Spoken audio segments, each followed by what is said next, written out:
2 વર્ષે પણ મકાન ન મળતા તાંદલજાના રહીશોનો પાલિકામાં મોરચો। વડોદરા શહેરના સન ફાર્મા રોડ ખાતે 2 વર્ષ પહેલા નીલગિરી ઉડાના મકાનો જર્જરિત હોય પાલિકા દ્વારા ખાલી કરવામાં આવ્યા હતા, જે બાદ હજુ સુધી રહીશોને મકાનની ફાળવણી ન કરવામાં આવતા અને ભાડાની રકમ પણ ચૂકવવામાં ન આવતા નારાજ રહીશો પાલિકામાં રજૂઆત કરવા પહોંચ્યા હતા। વડોદરા શહેરના સન ફાર્મા રોડ પર આવેલ ઉડાના મકાનો જર્જરિત હોવાનું કારણ આપી 240 જેટલા મકાનો ખાલી કરાવવામાં આવ્યા હતા, જે બાદ આજ દિન સુધી તેઓને મકાનની ફાળવણી કરવામાં આવી નથી।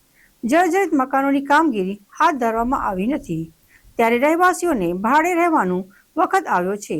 આજે 2 વર્ષ ઉપરાંત સમય થયો હોવા છતાં કોઈ યોગ્ય કામગીરી કે જવાબ મળ્યો ન હતો। મકાનોની કામગીરી હાથ ધરવામાં આવી નથી, ત્યારે રહેવાસીઓને ભાડે રહેવાનો વખત આવ્યો છે। આજે 2 વર્ષ ઉપરાંત સમય થયો હોવા છતાં કોઈ યોગ્ય કામગીરી કે જવાબ મળ્યો ન હોય પાલિકા ખાતે રહીશો રજૂઆત કરવા પહોંચ્યા હતા, જ્યાં મીડિયા સમક્ષ તંત્ર તરફથી કોઈ યોગ્ય કાર્યવાહી કરવામાં આવી નહીં તો ભૂખ હડતાલ કરવા બેસવાની અને ફરીથી એ જૂના મકાનમાં રહેવા જવાની જેમ કે ચીમકી ઉચ્ચારી હતી અને કોઈ પણ જાનહાનિ થાય તો તેનો જવાબદાર પાલિકા હશે તેવું જણાવ્યું હતું। તાંદલજા નીલગિરી હાઉસિંગમાંથી અમે સન ફાર્મા રોડ પરથી આવ્યા છે।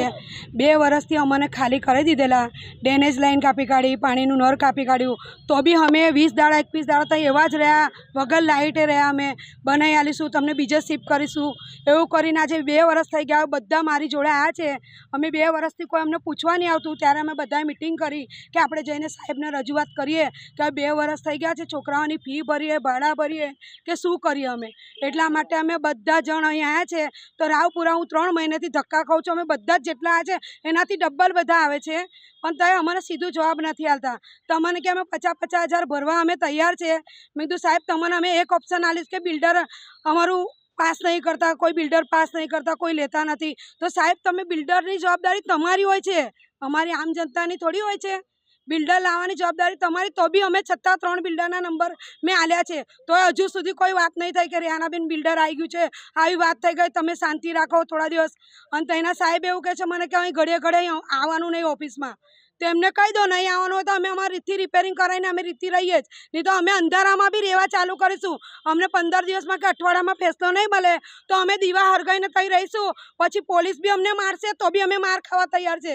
પહેલાં બી પોલીસે અમને મારીને જ હટાયા હતા, તો અમે હટી ગયેલા કે ચાલો ભાઈ તમારું માન રાખીને અમે હટી ગયા છે, પણ અત્યારે અમને ઘર નહીં મળે તો અમે ભૂખ હડતાલ પર બી ઉતરીશું અને ત્યાં અંધારામાં અમે રહીશું। કઈ સાપ બાપ કરડે, જનાવર કરડે, બધી જવાબદારી સાહેબની રહેશે। જે અમને એવું કીધું કે જર્જરિત થઈ ગયા છે ને, તો વાવાઝોડું આવવાનું છે ને, એટલે કોઈ પડી જાય મરી જાય તો અમારી જવાબદારી નહીં। કેમ તમારી જવાબદારી નહીં? તમે જ બનાવે ને તમારી જવાબદારી કેમ ના હોય સાહેબ? 240 મકાન છે। તકલીફ અત્યારે એવું છે કે અમે ભાડા ભરીએ સાહેબ, કે અમે લાઇટ બિલ ભરીએ, અમને મકાન બી ઘડે ઘડે અમને ખાલી કરાવી દે છે, અમે કઈ જઈએ સાહેબ? વરસાદ આવવાની તૈયારી હોય ને ત્યારે કહે છે કે વેરા બી તમે જ ભરો, મકાન માલિકો તો અમને આવું કહે છે ને। અત્યારે તાંદલજામાં જઈ બી ખાલી હોય તો અમારી નમ્ર વિનંતી અમને ત્યાં શિફ્ટ કરી દો, કોઈ બી જગ્યાએ અમે પૈસા બી ભરવા તૈયાર છે, પરિવારના નવેસરથી હપ્તા બી ભરવા તૈયાર છે। અમે રજૂઆત કરી રાવપુરા ગયેલા ને આજે કમિશનર સાહેબને મળવા આવ્યા છે કે સાહેબને મળીએ, સાહેબ કંઈ અમારું ભગવાન તરીકે અમારું કોઈ રસ્તા કાઢતા હોય તો બહુ બેસ્ટ છે।